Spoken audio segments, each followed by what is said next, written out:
Welcome all to Learning You, an SNHU Support Podcast. I'm your host, academic coach Kaylee Guzell, and this show is for learners. Now more than ever, people are learning online, and Southern New Hampshire University is leading the way. We empower all learners, working adults, military families, refugees, and everyone in between, because we believe knowledge is power, and access to education can change the world. Academic Support is a dedicated team employed by SNHU, and we're at the front lines of helping students succeed. We've got our finger on the pulse of this institution because we talk to learners like you every day. More than basic proofreading or math help, our peer tutors and academic coaches listen to students' unique needs and help them with life's transferable skills beyond their schoolwork. We offer one-on-ones and group experiences. We build resources that help students teach themselves and discover their unique pathways to success, which we'll discuss in detail today. And now we have this show, dedicated to what our learners are going through. Anxious about math, terrified of writing, struggling with time management or the work-life school balance, we're here to help you through. Today's topic is getting and staying motivated. What does motivation mean to each of us, and how do we tap into it when the going gets tough? My guests here today will help me define motivation and discuss methods for understanding it. You'll hear from academic coaches John Baker and Allison Johnson today. John and Allison have been here with academic support since it was just the Writing Center some 5 or 6 years. Allison is a real relationship builder. She helps her many dedicated students with key mindset and study skills practices. John teaches and coaches business writing, topics on rhetoric, and hosts workshops on other more complex writing and thinking processes. So let's get into it. My first guest is John Baker, my fellow Aquarian. Hello, John. Thanks for coming on. Oh, thanks for inviting me. Anything you want to share with the listeners to start about yourself that I haven't covered? I've just been a lifelong learner. I love learning, and I love teaching, so this just, seems very natural to talk to students and to anybody who wants to listen about how to make it all work. Cool. So today's topic, as you know, is motivation. How do you experience motivation or lack thereof with your students? Well, when students feel highly motivated, they often tell me things like, when I ask them what keeps you going, and I think the number one answer is I'm doing it for my kids, because as you know, we serve students in their middle years, usually in the 30s and 40s. They often have kids. They want to be an example to their kids. And so they want to come back to school and say, I guess this is how you do it. Also, a lot of students want to move up in the world. They're often in dead-end jobs, or they've hit some sort of a ceiling. And without the bachelor's degree, they realize they're not going to go any further. So they're back to school to try to move up. Some are motivated by just the intrinsic desire to learn. I won't say that this is the most common reason, but I think once students get back to school and they start to re-experience the school experience, right, without the anxieties of high school and things like that, there is a lot of intrinsic motivation there. I just love learning, right, that feeling. And then finally, there's the feeling of accomplishment and of personal growth that comes with assimilating complex ideas and being able to connect them to experience. So do you ever, I'm ad-libbing a little here. Sure. Do you ever have experiences with students, or can you think of one where the motivation really was intrinsic? And for any listener who hasn't heard that before, intrinsic just means coming from inside. You just are motivated because you're motivated. Yes. So... Like Aristotle said, maybe I should have mentioned I studied philosophy when I was in college. Like Aristotle said, yes. I was wondering when it was going to get Greek in here.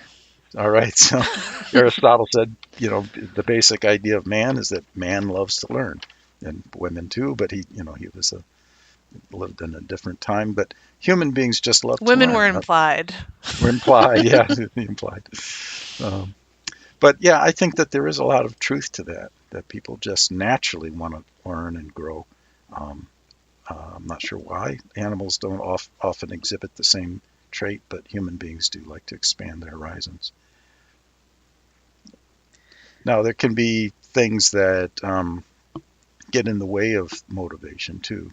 Do you think Yeah, we should talk about those? let's talk about the barriers before we carry on. Yeah. So I think anybody listening has once or twice hit a wall, as we say, as we see, when it comes to their motivation. And of course, today we're talking specifically about academic motivation. But in general, there can be lots of barriers, and depending on the kind of person you are and where you come from, of course, there are different kinds of barriers. So, what are some that you see as a coach? Well, there's the natural fear of failure. You're coming into a situation that's new and unfamiliar. You may have unrealistic expectations as to how difficult and how challenging it's going to be. Of course, SNHU tries to break everything down into very doable steps in the courses. And so there's usually not that huge hurdle that you might experience in some schools where there's very little support and you're just shown some books and told to read those books and then give me a book report or something like that. At SNHU, it's all broken down. But students still have that fear that often comes out of high school and grade school, that they don't understand what's happening. They don't know what's going on. They don't understand the assignments. There may be background assumptions that aren't fully spelled out, and they don't know what those are. So all these different unknowns can result in that fear of, I'm just not good enough. I can't do this. And in my experience, anybody can do college with the right assistance and the right support. So, but there can also be frustration with using the word intrinsic again, but in a different context. The intrinsic complexity sometimes of the subject matter can be very difficult. Difficult ideas, difficult math problems. I'll admit that when it comes to math, I've got a lot of anxiety when it comes to learning things like trigonometry and calculus, and I don't do well with those subjects. So I understand that fear. But we have a workshop for that. Yeah, that's right, we do. Maybe I should take it. Right? This isn't the workshop featured episode, but I think it's worth mentioning that when we talk about pathways a little bit later, I like to, as we close out, tell students how to access these things. But math anxiety, it used to be called I hate math. Right. But we took out the aggressive language. Yeah, really, the hatred is the hatred. I mean, the fear. Hatred would have caused me to click back in the day. Yeah. But that all comes from fear, right? I fear math, and that's really where the hostility comes from. So, if you can break it down and make it understandable in terms of smaller steps, that often helps. There can also be the complexity of the online environment itself too. This can impinge on motivation. Just trying to navigate the workspace in SNHU's bright space shell, which is where all the courses are kept. And while SNHU has done a really good job, I think, of making it fairly easy to understand, still, if you're new to an online environment, if you're not comfortable with computers, there's just so many things that you need to know. It can be pretty daunting at first. It's like learning a new language. Sure. Would you agree? The technology barrier. Technology, yeah. Yep. So that can get in the way of motivation. And then sometimes students will see ideas and they just won't know how to connect those ideas to their own experience. They won't be able to see the subject matter as relevant or related to what they know or to what they hope to be doing with their lives. And so part of my job as a coach is to ask them questions that will guide them toward connecting subject matter with their own experience. They often have more experience than they realize, and then once they say, oh, that's what this is, it's just like that time when I experienced this other thing, and then they start to make that connection, and suddenly it becomes relevant and makes sense. Let's talk a little bit about what we in academia called the schema, or your pre-existing learning, your pre-existing kind of network of knowledge in your brain. See, I wasn't going to use that big word, but you did, so. As long as we define the terms, we can throw them around. Okay. I do a lot of defining in the beginning, I've found. Yeah. But I'm trying to think of if And Allison is here, and I'm going to invite her to jump in at any time with an example, but I'm trying to think of an example I had once about, but it's almost the opposite that I think happens too, where the student will think too much about their personal connection to a topic at first, and they have a harder time Oh, right. connecting to the greater idea. So I'm thinking of a student I coached once who was writing about layoffs at his factory that he worked Right. at. And I was like, what about layoffs in general? Maybe in your field, if we want to keep it somewhat narrow, but So there are two possible right, that's the problems other there. side of the Then coin, I guess. the other side of the coin, right? So you over personalize and you think only in terms of your own experience versus the other side, which is I don't know what any of this is about, right? Mm-hmm. So in the middle ground, there's that I can see what this is about. I have experiences that are related to this, but I can also see how other people might have had other experiences and how there's a bigger picture here Mm-hmm. than just what I've gone through. Yeah. Allison is, I know no one can see her but me and John right now, but she's nodding sagely. Do you have any examples you want to add? Yes, I think this is something that we see a lot with the English 123 class in particular because it's a Yeah. research-based paper that's persuasive writing. And it asks for that subject for the persuasive paper to come from your major or your experience. And so I think a lot of times a natural inclination is to really just keep it with the student's experience, with their own experience. And so when we bring in that research component, sometimes they are looking very narrowly at it, like I got to look at Florida in particular, or I've got to look at, and it could be really a much broader item, or it might even be something that is so current that there isn't much research on it. And so what we might have to say is like, what's the bigger idea behind this very specific situation that's happening in your personal life or at your personal workplace that maybe Mm-hmm. other people experience in other areas of that major or that work life. And so there is a lot of talking in coaching sessions about broadening ideas or expanding views, or sometimes it's the picture's too big because maybe they're looking at a really big world. And Mm-hmm. so then we have Like, my to, paper's about COVID. yes, that's impacted a lot of people all across the world in very different ways. And so that Mm-hmm. might be one to take down and narrow and maybe say, okay, well, COVID is happening right now. They're researching it, but there were other pandemics that have a lot of research. So how could you maybe talk about pandemics and maybe pandemics in North America, and so sometimes it's just helping direct the lens to other areas. And that's something that can be helped with coaching, that can be helped with conversation. So if a person doesn't have a coach or a coaching session or a conversation with their teacher, but I think that's part of the really big benefit of education is it helps us move our viewpoints over time to see other people's perspectives and to understand research and the importance of research. Yeah, I think a big idea here is the ability to sort of decenter yourself, right? To sort of stand outside of your own experience and see things as related to what you know, but also independent of what you know and related to a bigger picture. And that's a big part of intellectual growth. It's a huge milestone when you are able to do it. I only think of me at all times.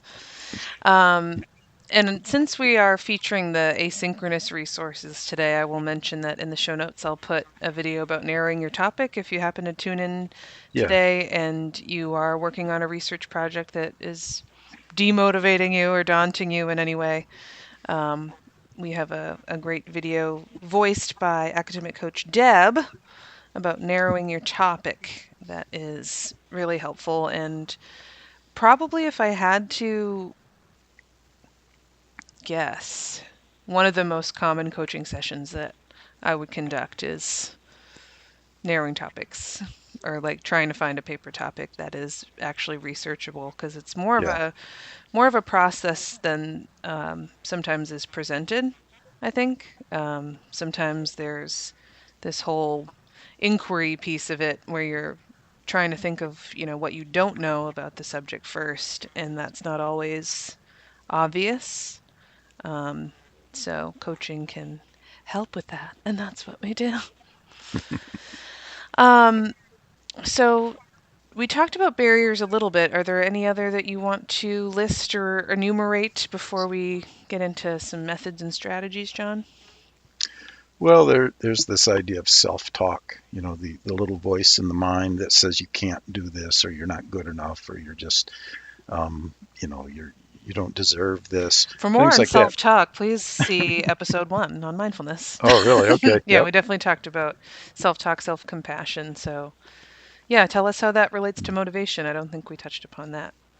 Well, it can, if you listen to that little voice, it can very definitely demotivate you and make you feel like you're not worthy, or sometimes it'll convince you that you don't really want this, when in truth you do want it, but you listen to that voice and it talks you out of it. I was just thinking of that. There's a scene in that Netflix series, the Queen's Gambit, where the young chess prodigy is struggling in the middle of a game, and she calls herself white trash, I think it is, while looking in the mirror. And she ends up being the spoiler alert, she ends up being the greatest chess player in the world. But for a moment there, she thinks she can't do it and she's not good enough. And so we all have this vulnerability to this little voice of failure that I think most people have some version of it floating around in the back of their mind. And it's important to become aware of it and to put it in check. Learn how to talk back and say, no, I can do this, and be more affirmative. Mm-hmm. So you got this, as we motivationally say. That's right. You got this. So one of the things that can keep your the white wolf, the good wolf in your heart. That's Anybody's it. heard that fable? There's 2 wolves in your heart and soul, and one is the dark wolf and one is the light wolf, and the one that wins is the one you feed. So to feed the light wolf, we have a few strategies. I definitely want to touch upon mission statements with you, John. Yes. So let's talk about mission statements, not just for businesses anymore. That's right. Personal mission statements are, I think, an important part of motivation. I've started using mission statements in the course that I teach on business writing, as part of the job search strategy, right? I've devoted a whole section of the course to, finding your first job, or your first big job, right? Do you have any mission statements handy before we get into too much detail about it, just in case the listeners aren't familiar with them? I have the academic support one as my desktop background. If you want to read that, I didn't put together any actual examples. Okay. What I do is I talk to my students about, having the right parameters, right? Don't make it too broad. Don't use something like, my mission is to become the best version of myself. Mm-hmm. Okay, well, how do you make that operational, right? Mm-hmm. It doesn't suggest a specific course of action, so that would be too broad. You need a mission statement that you can actually act on, but that comes with a lot of anxiety.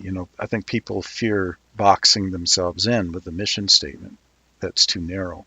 So the metaphor I use is, it's not a prison cell, it's a launching pad. It's only got one wall, mm-hmm. But you do need that one wall to push off against, right?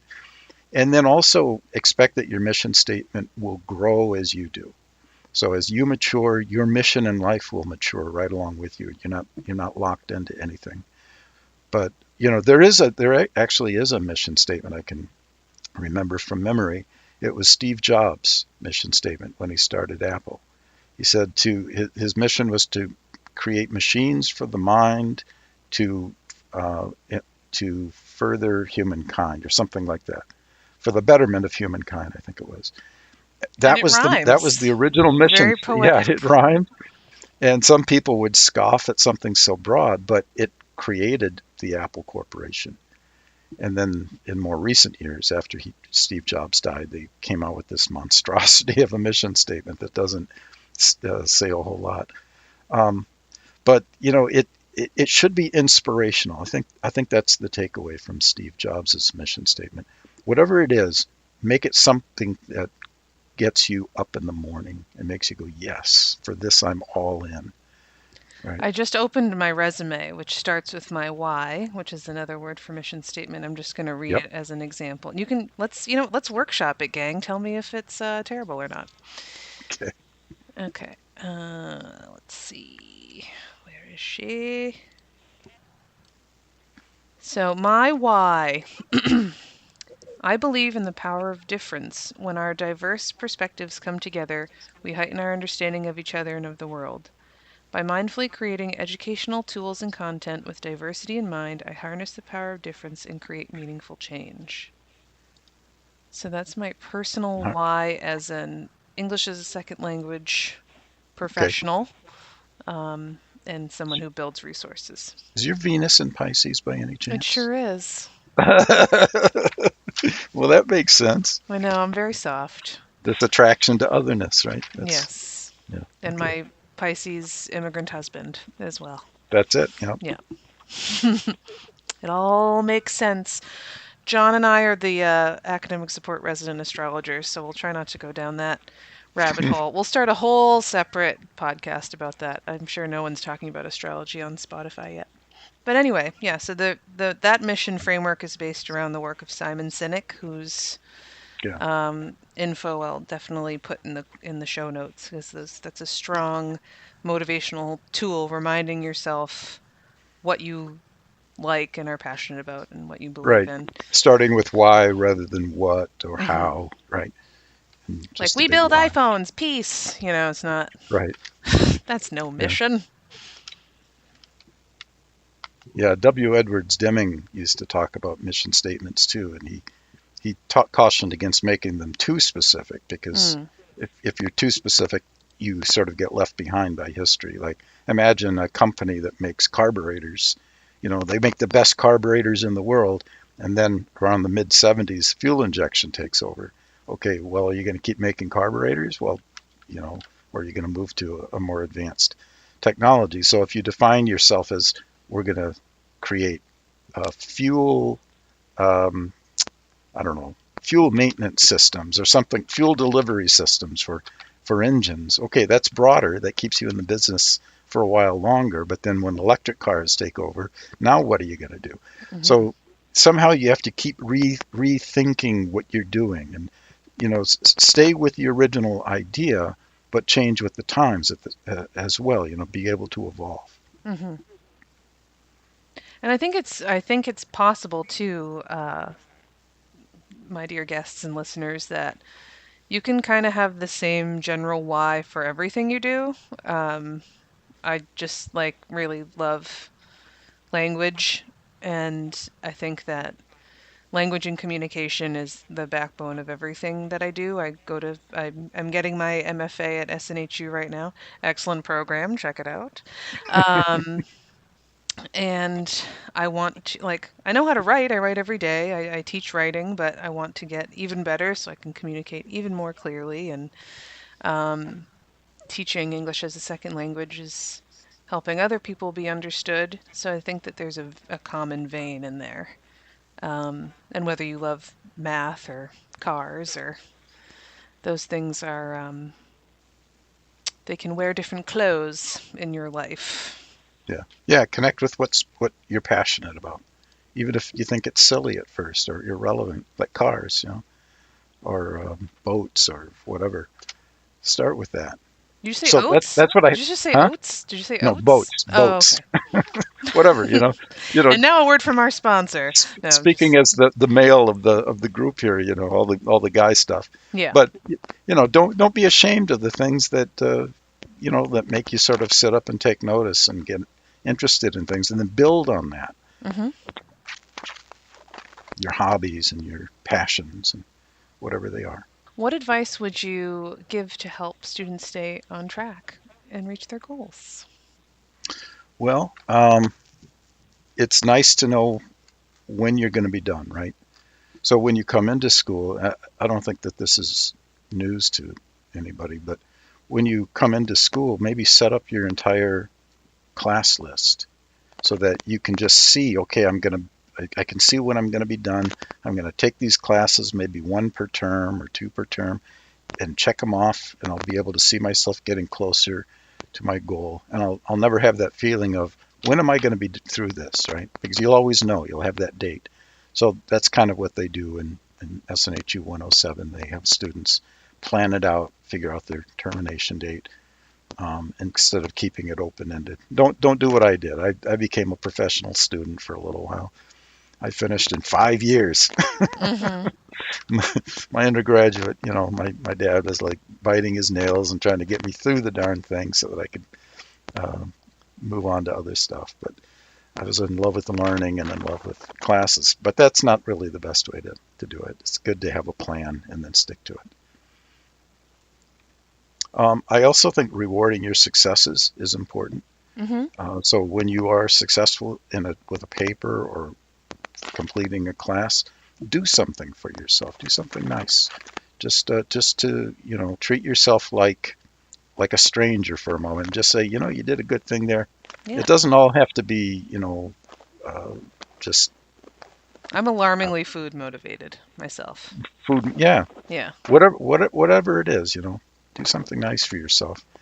And I think it also helps to think of education as a lifelong process, even though the degree process is terminal, right? You're going to finish your degree and you're going to be done with school, but the education process keeps going.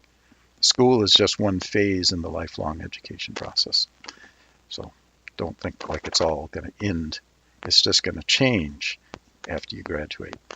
You're going to start buying those books on tape or great courses or something like that and keep learning, right? Yeah, that's the dream. And then don't bite off more than you can chew, too. That's another good one. Keep your courses doable. Don't sign up for 3 if you've got other obligations and 2 might be better or 1 might be better. Keep it doable. Don't overwork yourself. I do the 4 jobs and then 1 course. That's my work-life balance. And we are going to talk. That's a good precursor and a good transition, because we're definitely going to talk about SMART goals with Allison, and Yeah. some of those things are embedded in that process too, of writing out SMART goals for yourself. Any final things? And of course, you're welcome to stay on. John's going to jump out of the call in about 20 minutes, but you're welcome to stay on and chime in when Allison is speaking. Okay. But thank you so much for your expertise and wisdom. The featured resource for today's episode is our asynchronous resources, which just means you can engage in them anytime you want. There's no meeting time. So let me give you the spiel. Did you know that Academic Support and the Shapiro Library feature over 1,000 videos, PDFs, web pages, FAQs, interactives, and more? These are all available to students anytime on topics from formatting your paper in APA and Word to measuring mean, median, and mode with a number set. These offerings are growing all the time too. Visit the Academic Support module in Brightspace to search our library, or go to libguides.snhu.edu to discover more. If you don't go to SNHU yet, think about it, because it's all hiding behind your login. Links and guides will be provided in this episode's description. Yes. My next guest today is Allison Johnson. She's a Virgo. Yes. With some Sagittarius in there. She's interesting. She's mutable. And I'd love to welcome another veteran coach. I believe we were all hired around the same time, some 5-ish, 6-ish years ago. Yeah. So we must like being here, because we're still here. Yes, back when it was a writing center and a free-for-all email inbox. Yeah. Hi, Allison. Thanks for coming on. Thanks. Welcome. Thanks for having me. Sure. You have a great podcast voice. Thanks. It's like she talks on the phone for a living. So John and I covered a lot about mission statements and motivation. What are some of the common barriers you see with your students? Anything that we haven't covered yet? So I think I would add to that barriers to learning in terms of skills, like not knowing what skills are necessary to embark on this new role as a student. And sometimes that's because a student's been away for a very long time, or maybe didn't gain those skills to begin with, because we all have very different experiences from education, prior to coming to SNHU. And so I think a lot of times there's also that, what do I need to be successful in an online class? And so just like anything, you don't know until you're in it. And so sometimes when students are in it, they realize, I haven't researched anything really in an academic way since they had card catalogs. Or I haven't written a paper really because I haven't typed a paper, or I haven't used citations. I certainly haven't used citations in APA 7th edition, because back when I wrote a paper, they were in the 5th edition, because they like to change those editions quite a bit. And so it's recognizing those skill gaps, but understanding that that's just something that you have to learn. It's not the end of the world. It's just like any other thing. So looking at being a student as a skill-based thing that you need to learn. And so that's where academic support can be helpful, and that's where the instructors are helpful. And you learn as you go and kind of reacquaint yourself with those skills. But I think sometimes that can be really challenging, because it's like starting to climb a mountain and realizing you don't know how to use any of the equipment. And what do I do now? And so I think that's one thing. And then another thing, adding on to the inner voice and the I statements, I think one of the things that really challenges students is sometimes they think that they're doing really well, and then they receive some feedback that points to them not doing quite as well as they anticipated. And every new instructor is a new audience, so getting used to their new instructors is challenging. I think we all as coaches have experienced that too, because sometimes you have really tough graders. Sometimes you have people who are really interested in grammar and those details, and sometimes you have bigger idea teachers. And I think getting used to new voices, but then sometimes it's, I don't know, I've taken 5 classes and all of a sudden this instructor just doesn't like anything that I do. And I think a lot of times the inclination is to place that on the instructor and not look inwardly and say, what could I learn from this? Because it's hard to receive critical feedback. And so one of the things that I usually talk about in combating that is to say, before you look at the feedback, put yourself in a space where you can be criticized. So don't expect an A. Expect that you're going to receive information that will help you improve. So reframing feedback before you even look at it. Don't just be looking at it to look at, did I get an A? How many points did I get? But instead, what can I improve on for next time? And even if it's not that particular assignment, it's something you can improve on for an assignment down the road.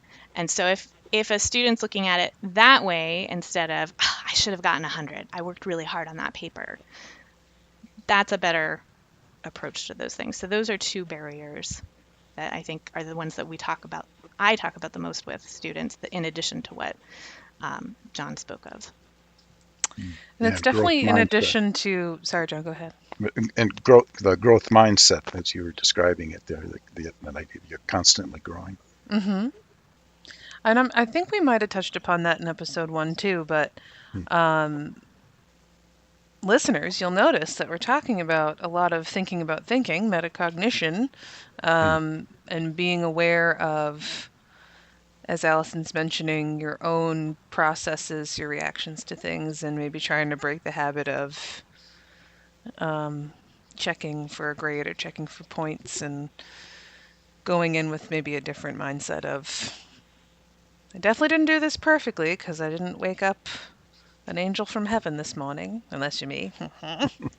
But having space, some wiggle room to improve. That's definitely a thing. I think, too, just like we talked about the skills, I think sometimes it is, just learning the technology. And I think a really big barrier, actually, that might interest people listening to this podcast is asking for help. Knowing when to ask for help, because I think it's really, everybody wants to feel like I've got this, And we can certainly, as coaches, encourage people. But I think one of the things that's challenging for a lot of people is to realize before before the failing grade, before they feel like they're failing, reaching out for help can be really a challenging thing. And so that can sometimes be a barrier too, is getting over knowing that, or just not feeling alone, not being alone, looking for help.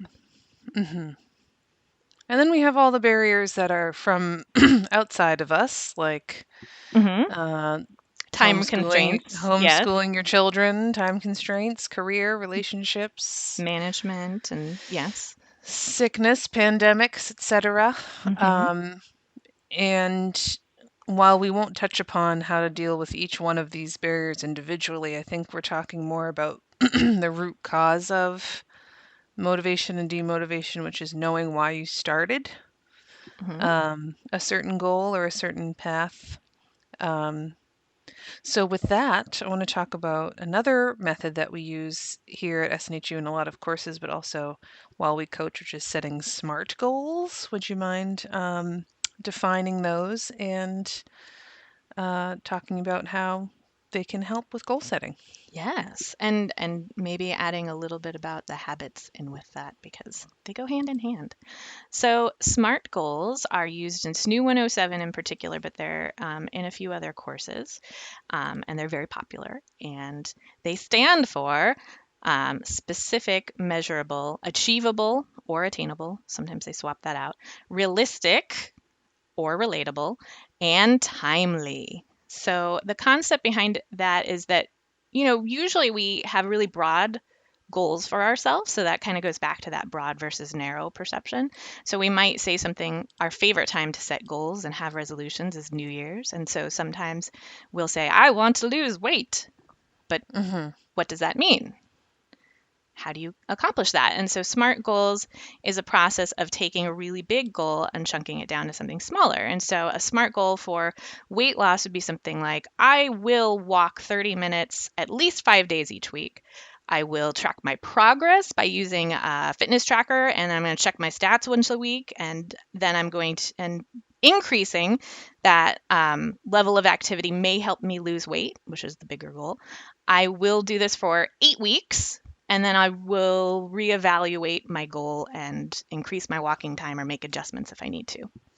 So that's how that looks for that particular goal. It's taking it down to a little nibble, but making yourself accountable because it's something you did or did not do. It's something that walking 30 minutes a day is achievable. It's not like, I'm going to all of a sudden go to a gym for 2 hours, lift weights, dead weights, and know all of those things and do all of those things immediately. It's keeping in mind the things that you're capable of doing. And that's where I think the achievable, attainable part of SMART goals is really important.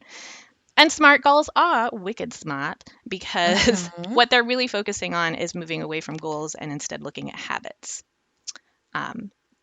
So goals, we talked about intrinsic earlier. Goals are usually extrinsic. They're things outside of ourselves that we want to attain, sometimes because of status, sometimes because it's what we think we ought to do. But, and sometimes getting a degree can fit under that extrinsic, that we want that thing because we want to get another job or we want to improve our lives, so it can be part of a larger goal, obtaining a degree or seeking education.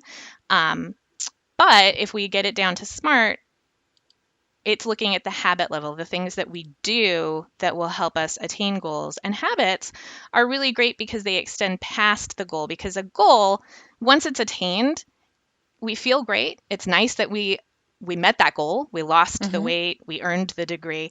But eventually we reward ourselves, as John said we should. Right. But even that reward, once we've attained a goal, it fades after a while. And so then we're left with kind of that empty Netflix hole from binging, right? I've ended the show. What do I do now? So then we need to get a new goal. Relatable. Yes. Or we need, or the opposite, the flip side of this is we don't meet a goal. And this is, I think, the darker side of goal setting is when we don't meet a goal, we feel like failures. And then it's really hard to make other goals.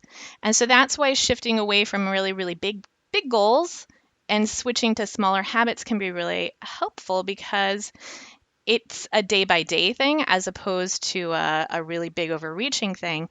And then another really good point that I wanted to circle back to that John had made about the internal voice, right? We see ourselves, we have certain identities. So we'll say things like, I'm lazy, or I'm a smoker, I'm a joker. Yeah, the That Midnight song. Joker. Yeah. Mhm. Or we'll say positive things about, I'm a great mom, or I'm a good student. And so good habits can shape our identity and they can change our lives. So that's why focusing on habits, it's something that you can always improve, and it's something that you can do little nibble size instead of like little bigger things, and you can kind of start ticking them off.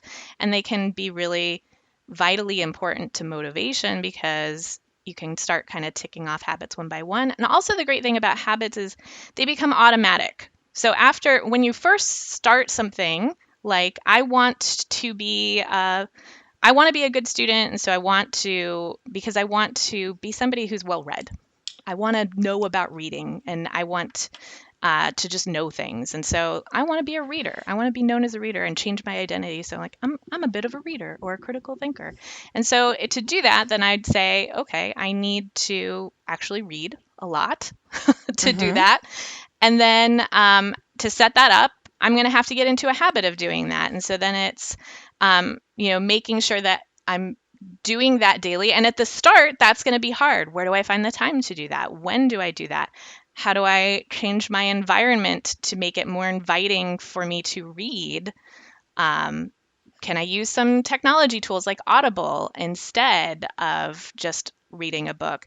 What things can I do? And so it's looking around this process of developing it. And that's hard at the beginning, but after a while, after doing it, it becomes automatic. And then it's something you don't even have to think about, and it kind of changes your identity. And it's the same thing with bad habits. When we have habits that are getting in the way of our goals, like doom scrolling, which is that favorite word right now, doom scrolling, or Netflix and chill too much, or any of those things that, are very pleasurable things in the moment, but can really wreak havoc with our identity and the way we want to see ourselves in our inner voice. Then we have to look at those and say, well, what do I need to do to change that habit and replace it with a better one? And it's the same exact thing. You look at your environment, you say, okay, well, if I want to go to bed earlier, I'm going to have to put all of the technology away, and I'm going to have to change. So I need to change my environment. I need to put my phone away. Maybe my charger goes downstairs. Maybe I reward myself by doing like a spa ritual before bed. Some skincare. I have Sorry, to share this one. I had a Okay. friend who wanted to go to bed earlier, and so she would put a chocolate on her pillow.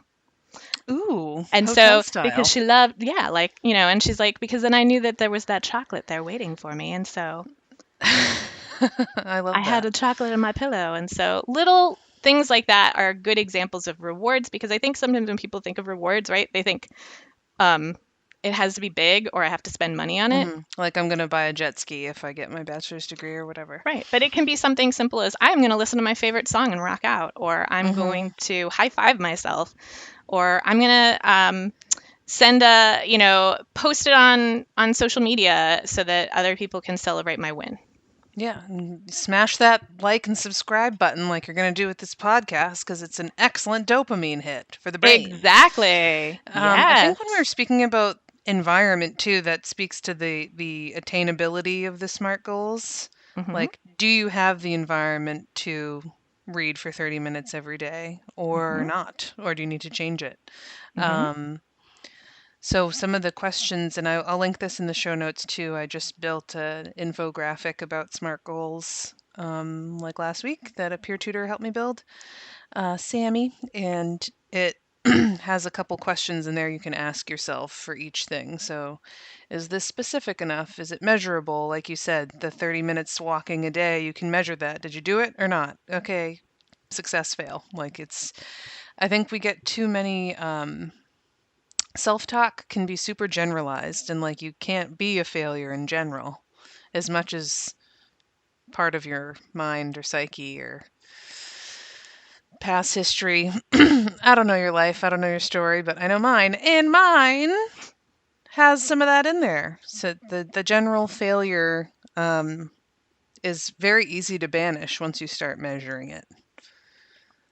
Like, did I take that 30-minute walk? Did I read a chapter of my book today? Right. And it becomes, I think one of the people that is very popular about that now, there's two, like BJ Fogg and James Clear both have, I'll link, they have two quick YouTube things that we can link in there, where they talk about that power of tracking. And so like a lot of times, like they'll say, don't break the chain. Like your one goal is to write an X. And the great power in that is you can say for a month, or I'm going to go week by week, and I think sometimes that's even better for attainability, is to say, instead of like putting up, I'll put an X every time I do this one thing, instead of saying for 31 days, I like 4 days or 5 days, because that's I like a nice tight short little chain, especially since times it depends on the times in your life. Like right now we're recording this in 2021 after a pandemic, where sometimes daily